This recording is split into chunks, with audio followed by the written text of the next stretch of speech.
કચ્છ જિલ્લામાં છેલ્લા કેટલાક દિવસોથી અનુભવાઈ રહેલી હાડ થીજવતી ઠંડીના જોરમાં હવે ઘટાડો જોવા મળી રહ્યો છે. જિલ્લાના મુખ્ય મથકોમાં લઘુત્તમ તાપમાનના પારામાં વધારો નોંધાતા અને પવનની ગતિ ધીમી પડતા લોકોએ કાતિલ ઠંડીમાંથી આંશિક રાહત અનુભવી છે. આજે નલિયામાં 9.4 ડિગ્રી લઘુત્તમ તાપમાન નોંધાયું હતું, જ્યારે ભુજમાં 11 ડિગ્રી અને કંડલામાં 12.7 ડિગ્રી તાપમાન રહ્યું હતું. ગઈકાલની સરખામણીમાં લઘુત્તમ તાપમાન ઉચકાતા અને ડંખીલના વાયરાના વેગમાં નોંધપાત્ર ઘટાડો થતા ઠારની તીવ્રતા ઓછી થઈ છે. વહેલી સવારે અને મોડી રાત્રિના સમયે હજુ પણ ઠંડકનો અનુભવ થઈ રહ્યો છે, પરંતુ તેજ પવનની ગેરહાજરીને કારણે સામાન્ય જનજીવન પર તેની અસર ઓછી વર્તાઈ રહી છે. હવામાન વિભાગના જણાવ્યા અનુસાર આવનાર દિવસોમાં જિલ્લામાં લઘુત્તમ તાપમાનમાં હજુ પણ વધારો થવાની શક્યતા છે. 5 દિવસના કાર્યકારી સપ્તાહની લાંબા ગાળાની માંગણીને સંતોષવા માટે આજે યુનાઇટેડ ફોરમ ઓફ બેંક યુનિયન્સના આહવાન પર દેશવ્યાપી હડતાલ પાડવામાં આવી હતી. આ આંદોલનમાં રાષ્ટ્રીયકૃત બેંકોના તમામ 7 મુખ્ય યુનિયનો જોડાયા હોવાથી બેન્કિંગ સેવાઓ સંપૂર્ણપણે ઠપ્પ થઈ ગઈ હતી. કચ્છ જિલ્લાના મુખ્ય મથક ભુજ અને અંજાર ખાતે બેંક ઓફ બરોડાની કચેરી પાસે મોટી સંખ્યામાં બેંક અધિકારીઓ અને કર્મચારીઓ એકત્રિત થયા હતા અને પોતાની પડતર માંગણીઓના સમર્થનમાં ઉગ્ર સૂત્રોચ્ચાર કરીને તંત્રનું ધ્યાન દોરવાનો પ્રયાસ કર્યો હતો. આ હડતાલની વ્યાપક અસર માત્ર શહેરી વિસ્તારોમાં જ નહીં, પરંતુ સમગ્ર કચ્છ જિલ્લાના ગ્રામીણ પંથકમાં પણ જોવા મળી હતી. બેન્કિંગ કામગીરીથી અલિપ્ત રહેલા કર્મચારીઓને કારણે ચેક ક્લિયરન્સ, રોકડ વ્યવહાર અને અન્ય નાણાકીય સેવાઓ અટકી પડી હતી. એક અંદાજ મુજબ આ રાષ્ટ્રવ્યાપી હડતાલને કારણે માત્ર કચ્છ જિલ્લામાં જ કરોડો રૂપિયાના ટ્રાન્ઝેક્શન અટકી પડતા વેપાર ઉદ્યોગ જગતને પણ માઠી અસર પહોંચી હતી. બેંક યુનિયનોએ સ્પષ્ટ ચીમકી ઉચ્ચારી છે કે જો 5 દિવસના સપ્તાહ અંગે વહેલી તકે નિર્ણય લેવામાં નહીં આવે તો આગામી સમયમાં આંદોલન વધુ તેજ બનાવવામાં આવશે. બીજી તરફ અંજારમાં 5 દિવસની માંગણી સાથે તમામ બેંકના કર્મચારીઓ હડતાળ પર ઉતર્યા હતા, જેમાં કચ્છ સૌરાષ્ટ્રના મળી 15,000થી વધુ બેંક કર્મચારીઓ જોડાયા હતા, તેવું યુનિયનના પ્રમુખ ભાવેશ બારોટે જણાવ્યું હતું. આજે યુએફબીયુ એટલે કે બેંકના જે બધે કર્મચારીઓના અને અધિકારીઓના જે સાથે યુનિયન છે એમણે એક સંયુક્ત કોલ આજે આપેલો છે. અમારી એક જ માંગણી છે આજની હડતાલ માટે કે 5 ડે બેન્કિંગ. લગભગ 2 કે 3 વર્ષ પહેલાં જ્યારે બેંક કર્મચારી અને અધિકારીઓના યુનિયનોએ આ માંગણી મૂકી હતી ત્યારે આઈબીએ ઇન્ડિયન બેંક એસોસિએશન એ આની સાથે સહમત થઈ હતી અને ત્યારે અમે અમારા હડતાલના કોલ પાછા ખેંચેલા હતા. આઈબીએ એક સમજોતો કર્યું, જે પ્રમાણે અત્યારે જે બીજો ને ચોથો શનિવાર રજા છે એને બદલે બધે શનિ રવિ બેંકને હોલિડે આપવામાં આવશે અને એની જગ્યાએ દરરોજ અમે 40 મિનિટનું કામ જે અત્યારે છે એનાથી 40 મિનિટ દરેક દિવસમાં ઇન્ક્રીઝ કરી, એટલે તમે 31નો મહિનો જોવા જાઓ તો ખરેખર અત્યારના જે વર્કિંગ અવર્સ છે એનાથી પણ વધારે વર્કિંગ થતું હતું. આઈબીએ કન્વિન્સ થઈ ગઈ, આખો ડ્રાફ્ટ ફાઇનાન્સ ડિપાર્ટમેન્ટમાં મોકલી દીધો. એને આજે લગભગ 2 વર્ષ થઈ ગયા, પણ ફાઇનાન્સ ડિપાર્ટમેન્ટમાંથી ડીએફએસમાંથી કોઈ પણ હકારાત્મક પ્રત્યુત્તર ન મળતા ગયા વર્ષે પણ માર્ચ મહિનામાં બેંક યુએફબીયુએ હડતાલનો કોલ આપેલ હતો. ત્યારે એમણે લેબર કમિશનરને સાથે રાખીને એક મિટિંગ યોજી હતી અને રિક્વેસ્ટ કરી હતી કે અમે પોઝિટિવ વિચારીએ છીએ, 1 કે 2 મહિનામાં આનું પરિણામ આવશે. એટલે એ વિશ્વાસ રાખી, સરકાર પર વિશ્વાસ રાખી યુનિયનોએ એ હડતાલ પાછી ખેંચી હતી. પણ આજે એ વાતને પણ લગભગ 11 મહિના થવા આવ્યા, કોઈ પણ પ્રત્યુત્તર ન મળતા યુનિયનોને ફરીથી એક હડતાલ પાડવાની ફરજ પડી છે. અને 5 ડે બેન્કિંગ એ કોઈ અમે ભીખ નથી માંગતા, એક અમારો હક છે. કારણ કે જે બેન્કોનું કંટ્રોલિંગ કરે છે રિઝર્વ બેંક, એ તે સ્થાપના થઈ ત્યારથી એમાં 5 ડે બેન્કિંગ છે. સેન્ટ્રલ ગવર્મેન્ટ છે એનામાં પણ 5 ડે બેન્કિંગ છે. ઇન્સ્યોરન્સ સેક્ટર જુઓ, એલઆઈસી જુઓ કે બીજા કોઈ પણ ઇન્સ્યોરન્સ જુઓ, એનામાં પણ 5 ડે બેન્કિંગ છે. સેબી છે કે સ્ટોક માર્કેટ, એ પણ 5 ડે બેન્કિંગ જ 5 ડે વર્ક કરે છે. એક્સચેન્જ માર્કેટ છે એ પણ 5 ડે જ વર્ક કરે છે. તો અમારા બેંક યુનિયનોની એક માંગણી હતી જે જેન્યુન છે, કારણ કે દિન બ દિન બેંક કર્મચારીઓની જે વર્કિંગ કન્ડિશન છે એ બગડતી જ જાય છે. અને આપ જુઓ છો કે 2014થી જ્યારથી આ સરકાર આવી છે ત્યારે જે પણ યોજનાઓ એમણે મૂકી છે એ બધી બેંક થ્રુ જ અમલમાં આવી છે. તમે નોટબંધી જુઓ, જનધન ખાતા જુઓ કે એ બધું બર્ડન ટોટલી બેંક કર્મચારીઓ પર આવ્યું છે. અને તમે એક સંખ્યા જોશો તો જે પહેલાં બેંક કર્મચારી અને અધિકારીઓની સંખ્યા હતી એમાં લગભગ 50% જેવો ઘટાડો થયો છે અને કામ લગભગ 8 થી 10 ગણું વધી ગયું છે. જ્યાં એ આપણી સરકાર વિશ્વમાં એક એવા બળગા ફૂંકતી હોય કે યુપીઆઈ ટ્રાન્ઝેક્શન ભારતમાં સૌથી વધારે થતા હોય, તો એવા સમયે એમને આ 5 ડે બેન્કિંગ દેવામાં શું તકલીફ પડે છે એ જ અમને લોકોને સમજાતું નથી કે જ્યાં અલ્ટરનેટિવ ચેનલો બધી ઉપલબ્ધ છે એટલે કોઈ પણ મોટા ઉદ્યોગગૃહો હોય, વેપારીઓ હોય, એમના કોઈ કામકાજ એક શનિવાર રજાના દેવાથી ક્યારે પણ અટકવાના નથી. અને રૂટીન ડે સોમથી શુક્રવારમાં ઓલરેડી 40 મિનિટનું કામ અમે વધારે કરવાના જ છીએ. એટલે જે કસ્ટમરોને જે અલગ રીતે બહેકાવવામાં આવે છે કે ભાઈ શનિ રવિ બંધ રહેશે તો તમારા કામ અટકશે, એ સરકારનો એક ખોટો પ્રોપોગંડા છે જેનો અમે પણ વિરોધ કરીએ છીએ. અને સરકાર જે આ લેબર લોમાં પણ સુધારા કરવા માંગે છે એનો પણ યુનિયન વિરોધ કરે છે. એના માટે AIBAની આવતા મહિને પણ 12 ફેબ્રુઆરી પણ એક હડતાલનું આયોજન કરવામાં આવ્યું છે. તો મેઇન આ બે મુદ્દા 5 ડે બેન્કિંગ અને લેબર લોના વિરોધમાં અમે લોકોએ આજે સમગ્ર ભારતમાં બધા બેંક કર્મચારીઓ અને અધિકારીઓ આજે હડતાલ પર છે અને અમને આશા છે કે આનો પડઘો દિલ્હી સુધી પહોંચશે. ધન્યવાદ. આ હડતાલ અત્યારે તો એક જ દિવસનો કોલ છે ને જો આના ઉપર કોઈ પોઝિટિવ વિચારવામાં નહીં આવે તો આવતા મહિનાથી આનાથી પણ વધારે જલદ કોલ આપવામાં આવશે જે UFBUના નેજા હેઠળ જ હશે, જેમાં દરેક યુનિયનો કર્મચારીઓના અને અધિકારીઓના આમાં જોડાયેલા હશે. દેશવ્યાપી બેંકની હડતાલની અસર મુન્દ્રામાં પણ જોવા મળી હતી. મુન્દ્રાના વિવિધ વિસ્તારોમાં આવેલી જુદી જુદી બેંકોને તાળા જોવા મળ્યા હતા. મુન્દ્રાના બંદર રોડ પર આવેલી બરોડા બેંકની ઓફિસનું અડધું શટર જોવા મળ્યું હતું. જોકે બેંકનું કામકાજ બંધ હતું અને ખાતેદાર પાછા જતા જોવા મળ્યા હતા. મુન્દ્રામાં અનેક ઉદ્યોગો, ટ્રાન્સપોર્ટરો, શિપિંગ લાઇન, કોન્ટ્રાક્ટરો, વેપારીઓને બેંક હડતાલથી મોટી અસર થઈ હતી અને એક અંદાજ મુજબ મુન્દ્રામાં કરોડોના વ્યવહારો પણ પ્રભાવિત થયા હતા.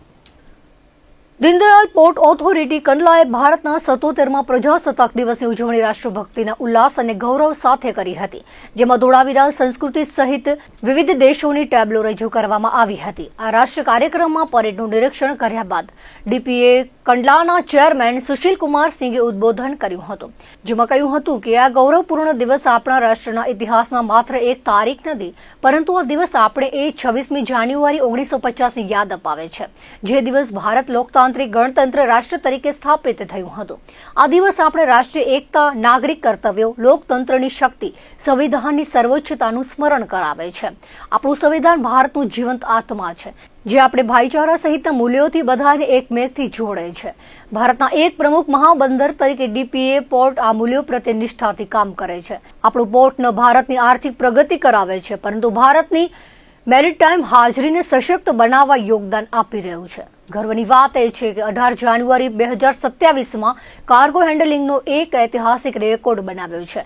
125 મિલિયન ટનના રેકોર્ડની ઉપલબ્ધિ માત્ર એક આંકડો નથી, પણ સામૂહિક પ્રયાસનું પરિણામ છે. DPA તેની સાથે 6.7% વૃદ્ધિ વિકાસ દર પ્રાપ્ત કર્યો છે. આ વાસ્તવિકમાં ટીમ DPAના પ્રભાવી પ્રયાસનું પરિણામ છે.